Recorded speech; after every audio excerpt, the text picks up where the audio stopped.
All right, y'all. Today on the Royal Court, I'm drummer DJ Drumtastic, Troy Everett.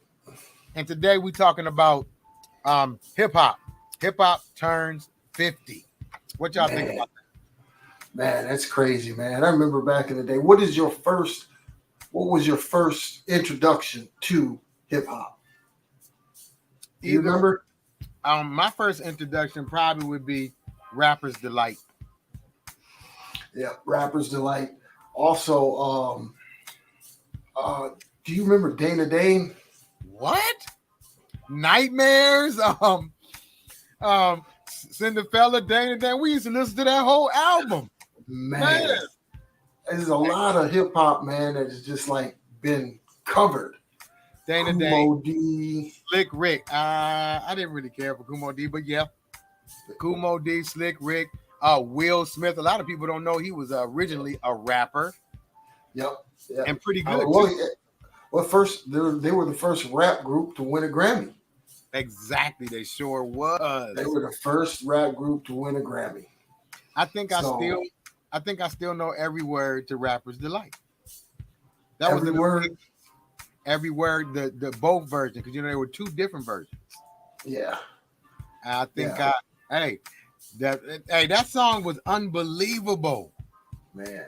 And the production and the message was unbelievable. And the production back then, man, even though it was just a drum machines, the production was crazy. Crazy. Yeah, and it's can you believe it's 50 years old? I'm 55. They said it would be a fad, it'd be gone by now. It's powerful. It's powerful. It's kind of in a negative light a lot more now, but it's always been in a negative light, but it's more in a negative light now because of what they really push out there. Yeah, I think that's because the mainstream has gotten a hold of it. I think the powers that be, when it first came out, it was just like our newscast. We want to know what's going on in New York. We listen to Run DMC. We listen to whoever's in New York. If we want to know what's going on down there in the South, we would listen to, the Ghetto Boys. It was just like, hey, this is what's happening in my hood. And they gave it a negative light, but, art imitates life. It was all true stories. So that's why they didn't like NWA, because what they were saying was true. Yeah. Police was harassing young black men for no reason. There was a lot of reasons too, but not everybody. Right. You were out there in California during those times, man. And what was being played in the cars back then, man? In the low riders. Well, they played a lot of NWA in the low riders. Yeah. Man, back then, let me tell you something. Back then, it was a lot of Run DMC, a lot of Beastie Boys, a lot of Beastie Boys. See, a lot of people don't like to talk about them. A lot of Beastie Boys. Rick Rubin hooked them up. So it was it was a lot of that, but it was a lot of Keith Sweat too. Yeah. During that time, Keith Sweat album was unbelievable. They was playing that album to death. Oh yeah. I think we all played that one. And that and I'll Be Sure. They kind of came out at the same time. I'll Be Sure's album came out. Whoa, them albums. Oh, and again, that's back then. Every song you could play that. You could play record after record after record after record on that album, and not get tired of that thing. I mean, skips. Nope, no skips. Not at all. Can't forget about PE. I was just listening to PE the other day. Don't believe the hype. Man, you know what? I was listening to it the other day while I was shaving, and every song was like, wait a minute, this was going on today. They were talking about this 50 years ago. Well, what? Maybe 40-something years ago. Yeah, about 40-something years ago. Fear of a Black Planet, they would use quotes from Malcolm X and Louis Farrakhan. Brought here, we were robbed of our name. Robbed of our future. Yeah, man. So some of us even lost our mind. Here it is. Man, in your face. Dope jam, man. They talk about all these MCs, but they don't talk about Chuck. Chuck was on that real deal. Yeah, I mean, he's the first conscious rapper. He was the well. I got to take that back. There was another, not the Booyah Tribe. They were out of California. They used to wear Poor at the righteous. end of every poor righteous teachers. Oh, Yeah, X poor Clan, righteous X Clan, X Clan, X Clan. Oh X yes. Clan. They would end every song. Sissy That's how they would end every song. You with the key. sissies, With the key. Sissies. Hey, that's some man. jam. Yeah, I mean, you're DJ Jumptastic. We should go back and do just a set of some of the old school, just a I whole set got some of them of records some. over there. Yeah, we should just do a Dana set. Dane. Yes, Man. we should do that too. We Yeah, should do so that. I mean, it has evolved. I mean, hip hop has evolved, and I think it's now pop. It's popular music. It's not hip hop anymore because you have the pillars of hip hop. It's rap. Let's just keep it 100. It's rap. I call them rap singers now. They're not rappers, they rap singers. They gotta have an auto tune, and everybody is like a singing melody now. And Right. everybody sounds the same. The music is the same. It's sad. Yeah, everything sound. There's no back then when hip hop was coming up. You didn't want to sound like anybody else. Everybody had their own flavor, their own style, and nobody sounded the same except for when Ja came out and imitated DMX. You know what I mean? But other than that, everybody sounded different. Shouts out to DMX, rest in peace, man. Yeah. I was listening to his album last Monster. night. A Man, monster. Hey, Man. you know what? When I think of DMX, you know what I think about? What's that? Stay out the dog. Because if I get you when the sun is down, running, clown. Remember we used to play that. We used to sit in the car all day and play that and Red Man. And Redman. Superman, the Superman lovers. Jeez. What's the favorite one, Troy? Hey, yo, knock, knock. Who is it? It's the super. Which one was that? Part 2 or 3? I think it was part 2. He's out of town sipping biscuits.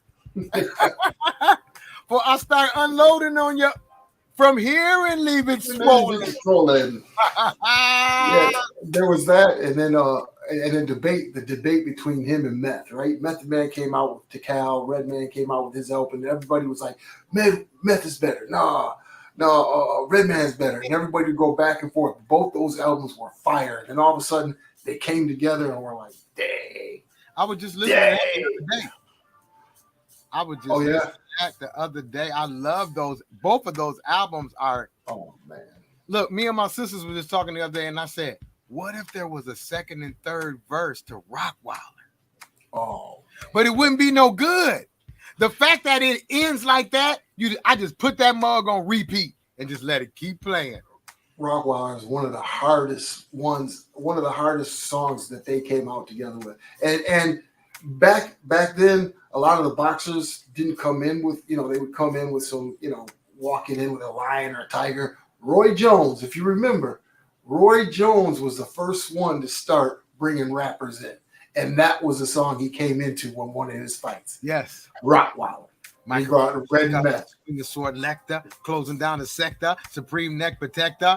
Just the whole way they was moving. It wasn't no fancy, shiny suits. It was just two dudes going off with the hand movements. And, man, that song is classic. That is classic, man. I remember when I first moved to Orlando. I forgot what tour it was, but I got to see them, Jay-Z. It was them, Jay-Z. I know what it was. I'm gonna tell you exactly what it was. It was the R. Kelly Jay-Z concert, but R. Kelly got put, wait a minute, let me finish. Okay. R. Kelly got put off the concert, so they made it Jay-Z and Friends because I went and seen it in Detroit. Mary J, Busta Rhymes, Redman, Method Man. Yep. It was loaded. Oh, Best concert I've ever been to. Oh yeah, I had Locks. Locks was there. They had a set. DMX came and shut it down. And Jay-Z followed DMX, and he said something on I think it was a show with the barbershop. Yeah, with the barbershop. He said that he hated going last or going after DMX because DMX would come out, everything would go down. They start playing the song, and then he'd growl. The crowd would go wild, right? Crazy. The crowd would go crazy. Yeah, I remember that. and then you hear him, hear him bark, and he comes out. Oh, he go crazy. Then he takes his shirt off. The girls go crazy, and then at the end, he would pray. He would do his prayer. He would do that on every concert he was at. He would give he'd give praise to God. So DMX is one of my all-time favorites. He had 2 #1 albums out in the same year. In the same year. And didn't get a Grammy. Didn't even get nominated. Because it was his whole rough style. They didn't want that. Yeah. They didn't want that. I didn't want that at all. And Jay-Z said that he boycotted the Grammys that year because he was nominated, but DMX wasn't. He had 2 #1 albums in the same year. The Grammys are always biased. Oh yeah, it's just like who votes, who picks? Is it numbers? That's a good question. Is it people picking? That's a good question. We got to see what the criteria is for that, man, because I think it's just all commercial. Whoever gives them the most money, probably. They need to have a Grammys for hip hop. You got country hip hop, you got Southern hip hop, West Coast hip hop, East Coast hip hop. Underground is all over. Some of the best artists now is underground. People know, but they don't know Benny the Butcher and Conway. Oh, yeah. What about for Sean? LA. Oh, yes. Man. There is just numerous rappers now that you like. Wow, where did this dude? Let me tell you something. What's his name that ride around in cars from Cali? Light skin with the full beard. Oh, Sugar Free? No. Light skin with the full beard. One of the best lyrical rappers out there. I can't even think of his name. And I always see him every single day. He'd be in the car busting freestyles. I can't think of it. His name will come to me in a minute. But anyway, there's a lot of underground rappers that don't get, because they're not played on the radio, nobody knows them. Just like nobody knows that Ninth Wonder just put out another album. And it's like 40 songs on there. I don't know if they're all songs. I know there are a lot of beats, just instrumental. Zion. It's like Zion 6 or 7. It's all beats. And my goodness. Jeez. Rock Nation is distributing it. Okay. Yeah, so hip hop has come a long way, like commercials, shoe deals, you name it. Even though I don't like his cockiness, DJ Khaled kind of, One thing about me and hip hop, you got people saying that they're produced an album, but produce means you actually made some songs, you hummed a note. Right. You actually put something together. A lot of these people say that they're producers, but they're actually executive producers. So what they do is they get a whole bunch of different talent in the room and they say, hey, I want something to sound like this. And they orchestrate what certain things do. And hey, even Dre did the same thing because he had Scott Storch doing a lot of those beats. A lot of those beats that he took credit for, Scott Storch was the one that was putting it down. Yeah, Dre might have gave him a couple notes. Scott played it up, and then he put the stuff around it. Right. Yes, right. Very, very true. So it's only actually produce it. Jermaine and Timbaland and Pharrell, Swizz Beats. Swizz Beats, yeah. And Premier, I think he's my favorite producer all time. Premier. And his beats, man, the way he scratches things in. I went back and I was listening to some of the old stuff that he had with Guru. Man. Wow. Gangstar stuff was like, man, I forgot all about. How did I forget about all of this, man? Helter Skelter. Oh man, Helter Skelter was ridiculous. M.O.P. Oh yeah. Smith and Wesson. Yes. There's a lot of groups out there people don't talk about. Since you're talking about DMX, have you heard the song Lil Wayne featuring DMX, produced by Swizz Beats? Yes, I did hear it. Lil Wayne smashed that.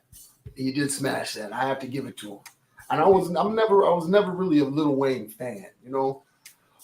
He's been in the game for such a long time, but he just didn't really resonate with me. He actually says he's better than Jay-Z. My thing with Lil Wayne, in the beginning, I really didn't. But as he got older, the Carters, is what made me start listening. I'm like, wait a minute. He has amazing wordplay. His wordplay is great. It surprised me when I started listening to those Carters. I'm like, wow, he got a song. Let me ask you this: isn't that the time that somebody from Barstool Sports was getting a check? I think it was before then. Oh, was it before then? Okay, he was gone. He was gone by the time he broke loose. But I know what you're talking about. Yeah, so Gilly the Kid. I'm talking about Gilly. Gilly was good. Gilly was good now. Gilly can go. Gilly can go. Gilly is talented in a lot of things. He can play some basketball too now. Oh, he can definitely run his mouth because they making millions. Just signed that big deal. But see, all that comes from hip hop. Yeah, not only that, man. There's a lot of things that come from hip hop. I mean, you can't listen to a lot of mainstream commercials without hearing some kind of hip hop riff. Nope. You know, you look at the cartoons on Disney. They got you always see somebody during a dance break, break dancing or doing something hip hop. You sure? So the influence of hip hop is bigger than, I would say, rock and roll. I would say the influence of hip hop is bigger than rock and roll. I would say the influence of hip hop is bigger than like Coca-Cola or something. Just bigger than Amazon. Bigger than Amazon. Just big. It is that big. You got Master P, who broke off doing extraordinary things. Dr. Dre, extraordinary things. Jay-Z. They're all like billionaires, just about. Right. Kanye, all off of hip hop. All off of hip hop. Some only made an album or two and then just got on down because they had other ventures. Right. Chamillionaire is another one. Made a lot of money off of hip hop and then reinvested it. Now he's like a businessman, right? Made one album. Mm-hmm. But his deal wasn't with a major either. Right. He was able to get his publishing and have some money to do something. A lot of guys just took $10,000 and signed the papers. Yeah, they got screwed. And David Chappelle talks about that too. It's the same kind of deal as, they own your name. That's why Smith & Wesson, they had to change their name. Yep. For one, they were getting sued by the gun company. And two, the record label owned that. When they got off of Ruckus and went to another record label, they couldn't be called Smith & Wesson anymore. They had to do a new name. Yeah, it had to totally change everything, man. It's a shiesty business, man. It's a shiesty business for something that brings so much joy and pleasure to people, man. Behind the scenes is dirty, man. But you know what? Now it's even more to be independent. But a lot of young rappers, they don't want to be independent. They want that upfront money. They want that free clothes, them free cars, that free jewelry. Because none of that stuff they wear, they pay for. And get it all free just because they know if they wear it, other people are going to wear it. They want that. The label can push them out there. They don't want to take their time and organically make their followers. They buy their likes and follows. So they know the more likes and follows you get, the better it is. So it's more about a competition of who can scam you, who can scam you the worst. Right. It's a popularity contest. And a lot of the hip hop or artists that are in major cities or like Texas or Chicago, a lot of that what does he call it? Trap or drill music comes out of Chicago, and it's nothing but in a certain area or what's that? It's kill you music. Yeah, the kill you music. Hey, I'm killing my neighbor, and I'm going to talk about that and killing his boy and this and that. The thing is, if you go in that area, just that certain, let's say, south side of Chicago, in a certain area, you got one rapper, but that whole district might have, I don't know, 500,000 people just in his neighborhood alone. Right. So, even they're packed on top of each other, but there's so many people. Could you imagine how many followers they get so easily? That's why they get followed so easily. Yeah. And then the record label say, "Oh wow, this guy's got 1 million views. Let's pick him up. Let's give him a couple of $1 million." Right. And we'll make a bunch off him. We'll have him sign this 360 deal. By the time he sees some money, we'll be done made 30, 40, 50 million. Nah, he'll be dead and we'll be making residuals off the albums he hasn't even released yet. Hey, don't forget about that life insurance policy that they put on rappers too. Oh yeah, man. To make They sure they'll pay for all the weed, they'll pay for all the drugs, they'll pay for all the studio time. Go in there, bring your boys, whatever. So the rappers are in there for months on end. They got 5 or 6 albums. Hey, You know, 5 or 6 albums. It's something they not think about why their boys and everybody is kicking it and all that, and they buying everything. They just tallying that shit on up. So by the time you look at the paperwork, you like, well, man, the album we made about 80 million. Is like, well, shoot, we spent 75 million on all your other stuff. Then you owe us. We got your publishing. So now when you calculate it, you get you owe us. You owe us a check. That's what happens, man. You end up owing them a check. You end up owing them. Okay, listen. I remember I did this music for Def Jam. Everything got put together. It took me a long time to sign the papers because I didn't want to, because I didn't like it. But the lawyer kept saying it's only one song. What? It was getting 50% of the song, which is standard anyway. The rappers was getting like 5 apiece because it was 2 of them. The label was taking the 50, I was taking the 50.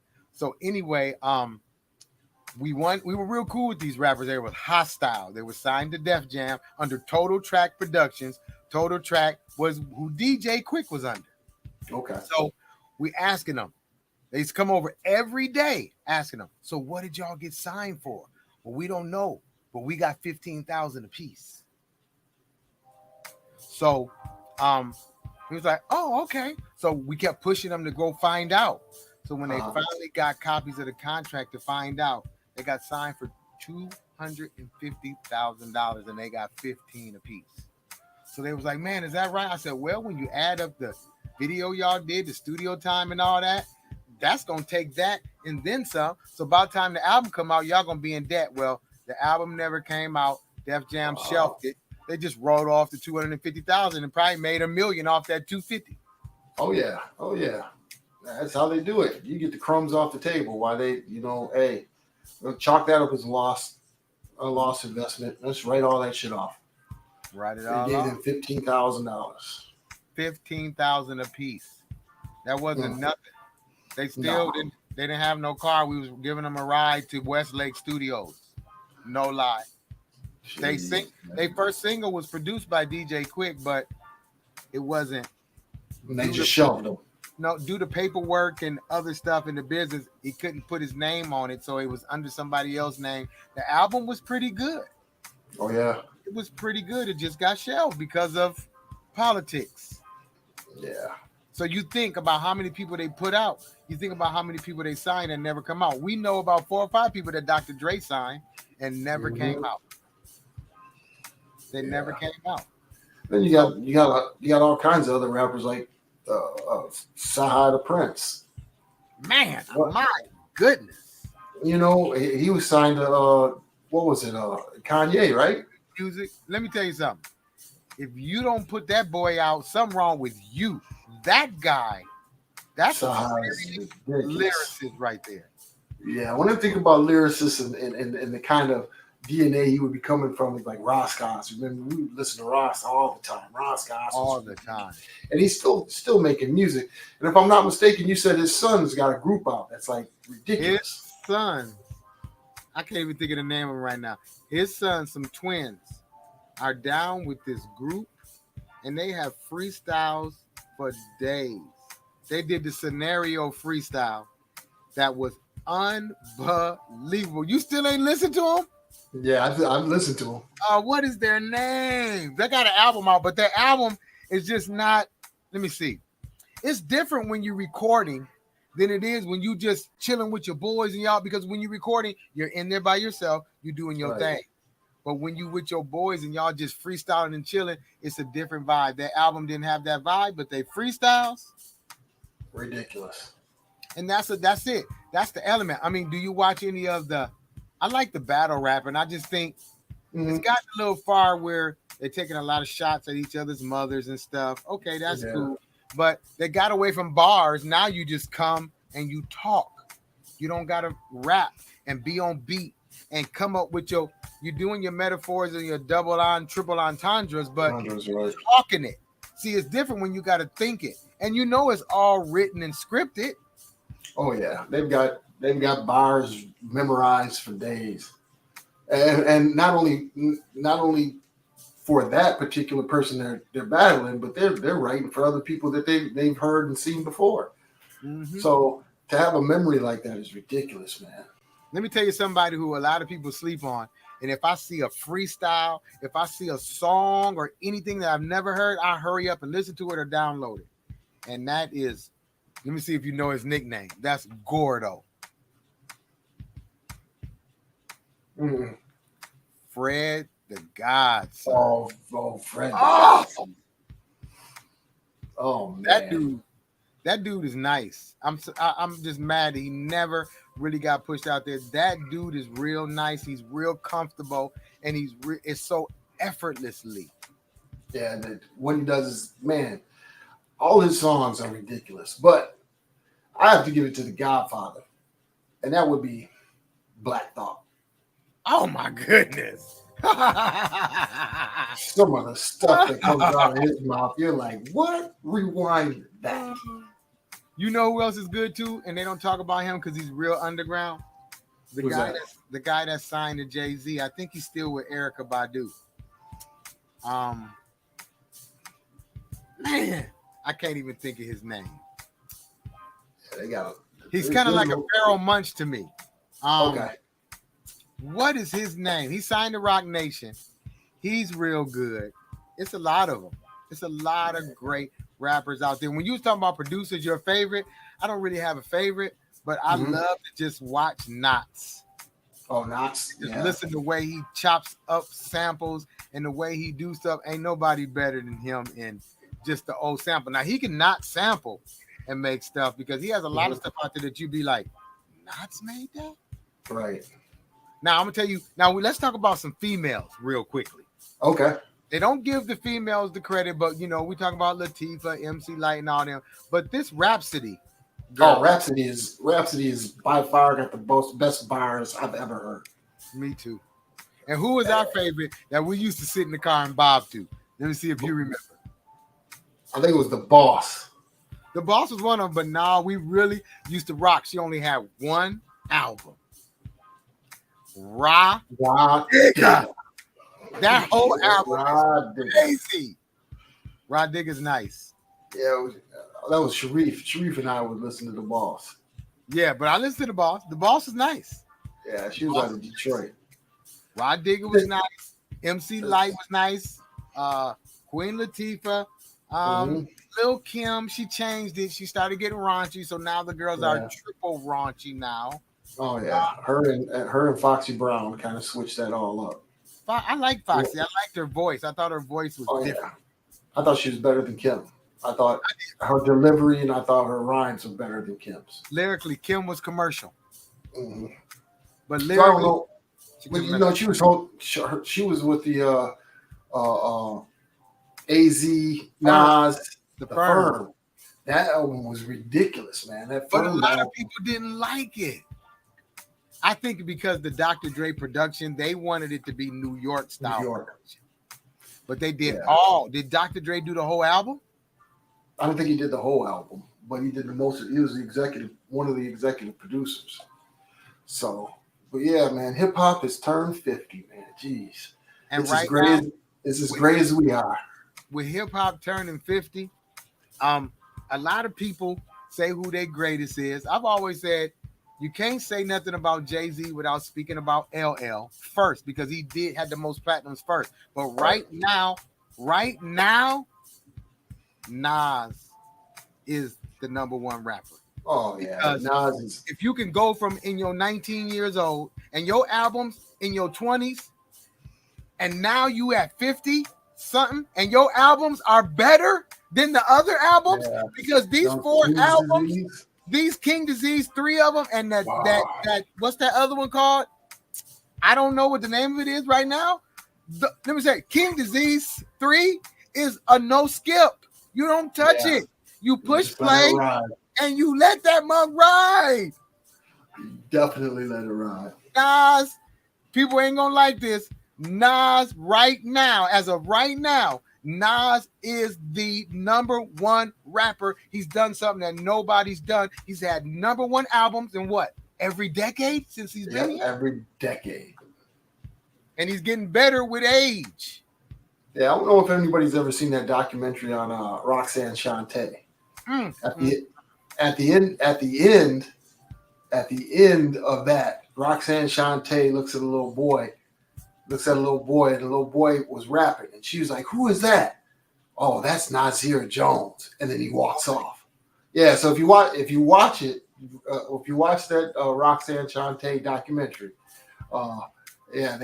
they plug Nas at the end of the movie, so it was pretty good, man. It's real good. Pretty good. That man never spits no nonsense. He's always spitting something that's educational, and you learn from it. It's not no this, that, and the other. So that's my thing. Bars all day. Well, we'd like to thank you guys for joining in. We only keep it about 30 minutes, Royal Court, Kings and Queens, whole court.